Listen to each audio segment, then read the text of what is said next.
We all remember our first reaction in 2013, with GTA 5, a GTA game that promised to break previous standards set by the franchise itself. Bigger map, more interiors, more cars, countryside, the whole shebang. A game that humiliated Hollywood on all scales. You would expect for such a game to excel at pretty much every aspect when compared to other games on the market, right? But there was always a point that GTA 5 fell short on.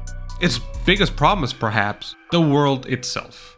As I recently got a new PC with a GPU that literally is as big as my fucking forearm, I decided to push all limits. You know, wettest streets mods and all that kind of shit that we usually see on YouTube as a meme. Even though NVGA make visuals great again, not only that name is fucking great, but it is also, to me, the most perfect mod that you can put on a PC, and it makes everything look shiny and all that, but it doesn't go beyond the visual side of things. But I came across a simple mod called GTA 5 Remastered. Mind you, it's not an actual visual mod in terms of textures or at the very least visually. It doesn't change a thing. What it does is simply add props.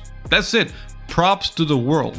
Something that you would expect for things to look nicer, but it wouldn't be that much of a big deal. But boy, before I even installed it, the preview video itself, that video ticked something in me. A void that I never knew I had, or maybe at least not consciously, which was to have a city that actually felt good roaming in, that felt natural. Vegetation in inner cities, proper city lighting, NPCs actually interacting with the world, seeing shops like little kiosks in the middle of the street. This mod is not that deep, but it made me feel like I was playing a different game. And I wonder how. That's when I remembered a game that made me feel very much included in the world itself, with no add-ons, no mods.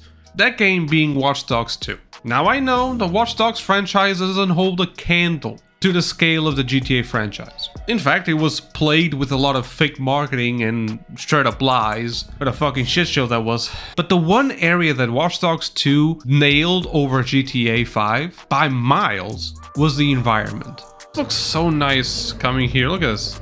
These two taking pictures. Places that you could visit and see pedestrians playing with each other. It's not special. I could so do that. Small dogs bark the loudest. Why was she beefing, man? Let him just hula hoop, man. Let him have fun. We even have judgmental people. This is realistic. Taking pictures together. Oh, look. They get together and take the pictures, man. That is so cool. Even romancing each other. Oh! They're like taking wedding pictures or whatever the fuck. Hipster wedding, I suppose. Act as if you're walking away from me, and then How about if we go all historical romance? Like this? There's an actual conversation between them two. Actual human interactions that you would expect from humans. Hi. The man is in bed with so many corporations. It's a miracle he's not righteous. They're just hitting on the old guy and shit. I didn't even notice they're just hitting on him. That is so cool, man. I even forgot how this game was capable of creating dynamic scenarios. Yeah. Got any others?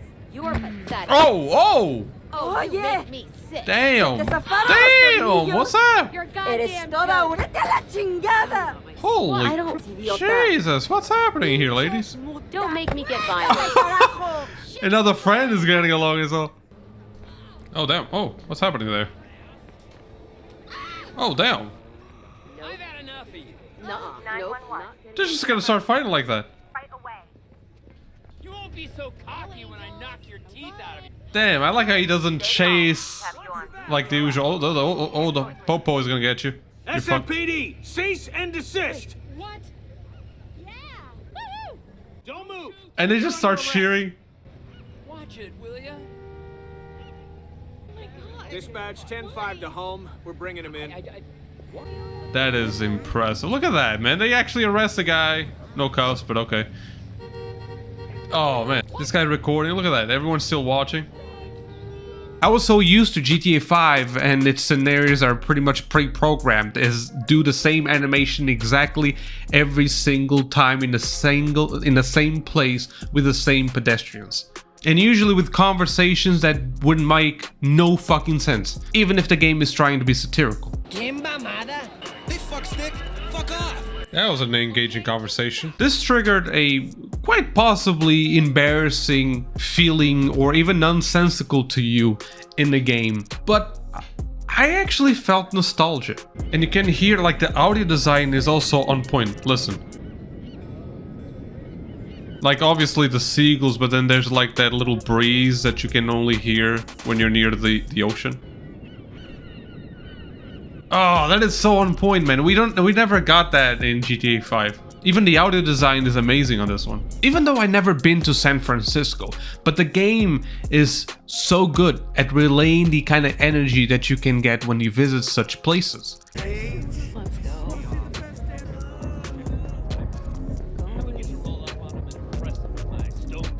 That's nightlife, alright. And instead of shooting everything in sight, you actually blend in with the population near you. Hey guys, do you mind taking a picture with me too? Hey. They actually interact? And you know a game is good when they give you some sort of nostalgia over something that you never experienced before. But it felt great. It didn't feel like my character was alone in a world, as I typically feel when I'm playing GTA. And the feeling of having a dead world in GTA 5 really comes around the principle that there's not really much of an incentive for you to explore and try to blend in. I mean, check out this player heat map. Players do not feel any kind of motivation to visit, for example, Mount Chiliad more than once. Now, Rockstar kind of learned the lesson here a little bit in Red Dead Redemption 2, when they realized that maybe instead of wasting efforts and resources on something that is, yes, solid, walkable, and explorable technically, but if we are gonna make 3D landscape, let's call it, then we're just wasting a lot of resources on what could possibly be a practical area. And in Red Dead Redemption 2, you have out-of-bounds scenery that looks amazing, but you really can't reach. That obviously took much less time of development, where Rockstar employees could focus on actually developing areas that would have some sort of use. But in GTA 5, a lot of this area that looks nice in the distance, it's just landscape for most players and you don't really interact with it. And I feel like that was the biggest problem for Rockstar. They focused efforts where they shouldn't. The underwater thing, for example, that's great to visit once, but that's it. Now, before you mention technological limitations, I know that Watch Dogs 2 came out in 2016, 3 years after GTA 5 was released. But we can pretend there wasn't like 50,000 fucking versions for GTA 5 released. So when they thought about the version for PlayStation 4 or Xbox One, one of their selling points was better vegetation. And did we really notice a difference? I mean, surely there was, but it was pretty much insignificant in making the world actually feel like you're in the middle of a forest, for example. I mean, I challenge you to tell me which area of GTA 5 you can actually go and feel like you're in a forest, the same way that you had it with GTA San Andreas, for example. You had the one near, you know, that mill, but many players would not even consider that forest. Maybe you have the river that goes along that you can actually have some sort of nature, something that you can call nature, but that's pretty much it. And it's not really that far away from civilization from one end to the other.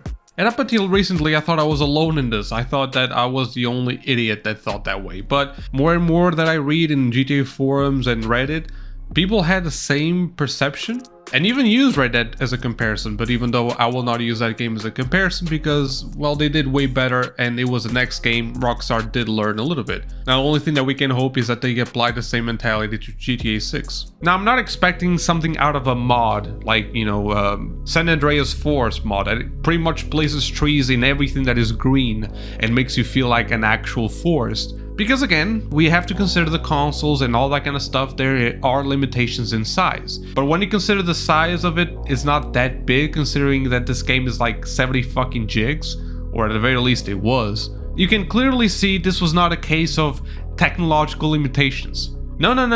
This was much more of a Rockstar classic case of laziness.